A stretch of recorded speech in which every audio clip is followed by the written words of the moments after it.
Bonjour, avant-dernière partie donc des vidéos, il s'agit de la factorisation. Alors la factorisation, c'est le contraire du développement. Ça veut dire que factoriser, c'est transformer une somme en produit. Alors comment est-ce qu'on fait ça? Eh bien on va utiliser dans un premier temps, on pourra utiliser d'autres méthodes. Vous en verrez une en troisième. Et ensuite, on peut en avoir beaucoup d'autres. Au niveau de la quatrième, on utilise la distributivité. Alors, ça veut dire quoi? Ça veut dire que, par exemple ici, je vois que dans mon calcul, j'ai 5 fois x plus 5 fois 7. Tout est multiplié par 5.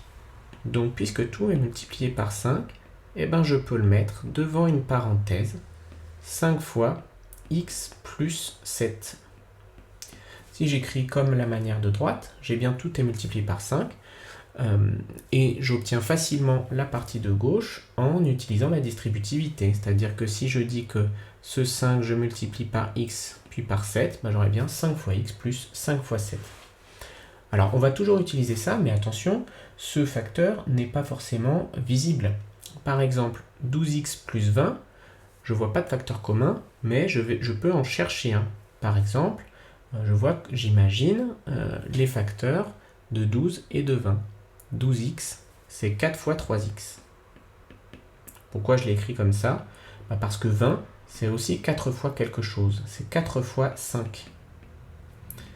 4 fois 3x plus 4 fois 5, tout est multiplié par 4. Donc, je peux l'écrire comme 4 fois 3x plus 5.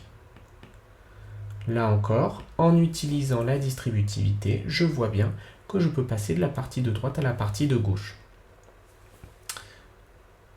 Faisons-le pour la suivante pour montrer que ce n'est pas nécessairement une application littérale. Ça peut se faire aussi avec de nombres. 18 plus 99, par exemple.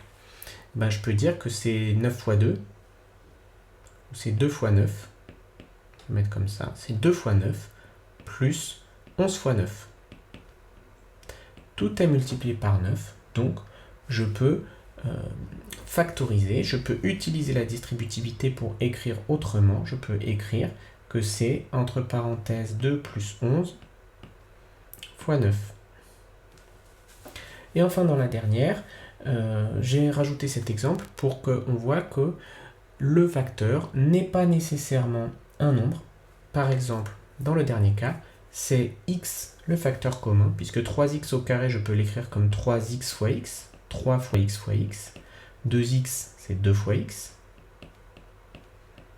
Donc tout est multiplié par x, je peux le réécrire en factorisant 3x plus 2, le tout multiplié par x. On voit bien que dans chaque cas, on est passé d'une somme à un produit. Si je regarde, dans le premier cas, c'était 5 fois x plus 5 fois 7. C'est la dernière opération que je fais. 12x plus 20. Là aussi, la dernière opération est une addition. 18 plus 99, c'est une addition. 3x au carré plus 2x. La dernière opération est bien une addition. Et dans la partie de gauche, la dernière opération que je fais, à chaque fois, est une multiplication. Donc là, elle est cachée. 4 fois 3x plus 9.